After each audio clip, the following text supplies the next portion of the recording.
Guna mengungkap adanya dugaan tindak pidana korupsi, dengan objek pusat perbelanjaan Mega Mall, di kawasan Pasar Minggu Bengkulu, Kejaksaan Tinggi atau Kejati Bengkulu, setidaknya sudah memeriksa 30 orang saksi, mulai dari pejabat aktif, pejabat pensiun, pihak swasta, termasuk 2 mantan kepala daerah. Menurut Kejati Bengkulu, dalam kasus hak atas tanah milik pemerintah kota, atau Pemkot Bengkulu, yang di atasnya dibangun pusat perbelanjaan Mega Mall, diduga ada perbuatan melawan hukum yang menimbulkan kerugian keuangan negara.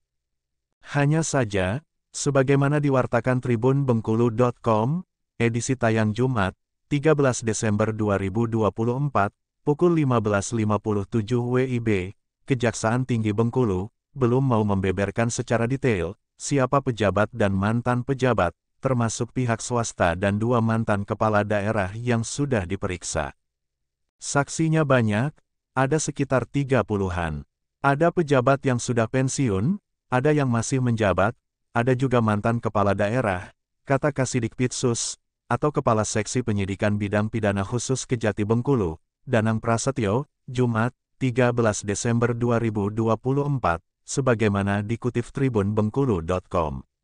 Sebelumnya, dalam konferensi pers, Kepala Kejaksaan Tinggi atau Kejati Bengkulu, Saifuddin Tagamal, mengatakan, meski belum ditetapkan tersangkanya, status dugaan korupsi Mega Mall sudah naik dari penyelidikan ke penyidikan. Tetapi belum bisa terlalu dalam, karena baru kemarin naik ke penyidikan. Penyidikan itu seperti makan bubur, keliling dulu baru mengerucut. Kalau saksi-saksi sudah ngomong semua, baru kami bisa menjelaskan apa modusnya. Yang pasti, kita sudah menemukan 2 alat bukti yang cukup, ujar Danang. Diketahui, sebelumnya salah seorang mantan kepala daerah, yang sudah sempat dipanggil Kejati untuk diperiksa, adalah mantan wali kota Bengkulu periode 2007-2012, Ahmad Kennedy.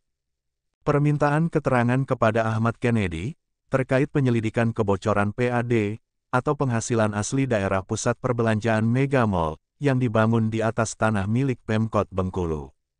Sejak 2004 hingga sekarang, tidak ada Rp1 pun yang masuk ke kas daerah. Selama beliau, Ahmad Kennedy, maksudnya, selama yang lain jadi wali kota juga, tidak ada, ungkap Danang.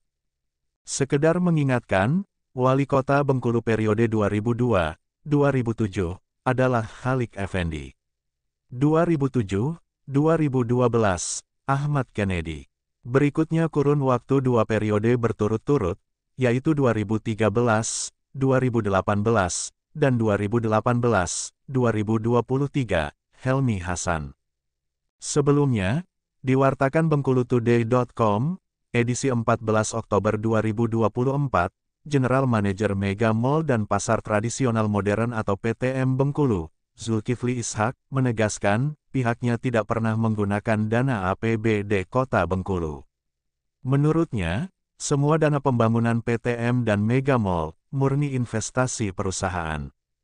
Kalau kami dituduh korupsi, di mana korupsinya?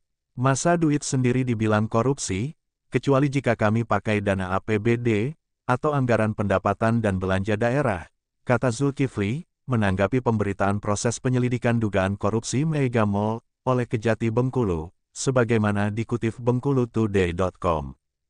Dia menyebutkan, awal ditawari Pemkot Bengkulu berinvestasi, pihaknya mengaku tidak antusias, karena pada tahun 2004, kota Bengkulu masih tergolong sepi. Tetapi setelah ada komitmen dan ikatan perjanjian dengan Pemkot Bengkulu, yang akan mengganti dana investasi jika dana tidak kembali, maka pihaknya menyatakan bersedia. Ketika itu, wali kota mengiming-imingi, jika setelah pedagang masuk sewa tidak masuk, dana investasi akan diganti dari APBD. Itulah yang menjadi jaminan keamanan investasi perusahaan kami. Karena takutnya, setelah investasi duit tidak kembali, maka dituangkan dalam MOU antara perusahaan dengan Pemkot, ujar Zulkifli, juga seperti dikutip Bengkulutoday.com. Sekedar untuk diketahui, MOU atau Memorandum of Understanding, dalam bahasa Indonesia berarti nota kesepahaman atau nota kesepakatan, merupakan perjanjian pendahuluan, sebelum perjanjian atau kontrak kerjasama bisnis yang lebih mengikat. Itu yang kami sesalkan. Kami sebagai investor sudah memberi keuntungan banyak kepada Pemkot. Dari multi-efeknya, tenaga kerja dan PAD, seperti PBB, sebesar 100 juta lebih per tahun, parkir antara 30 hingga 40 juta per bulan, pajak tontonan dan pajak hiburan, sejak kita mulai beroperasi pada 2006, jelasnya. Terpisah, seorang sumber berkompeten yang untuk sementara meminta tidak disebut nama, dengan alasan masih ingin melihat kelanjutan penyidikan, mengungkapkan, terkait dugaan korupsi Mega Mall, yang harus menjadi atensi utama Kejati Bengkulu, adalah adanya dugaan lahan PTM diagunkan untuk pinjaman uang ke bank, sebagaimana rumor atau isu yang berkembang di kalangan masyarakat tertentu.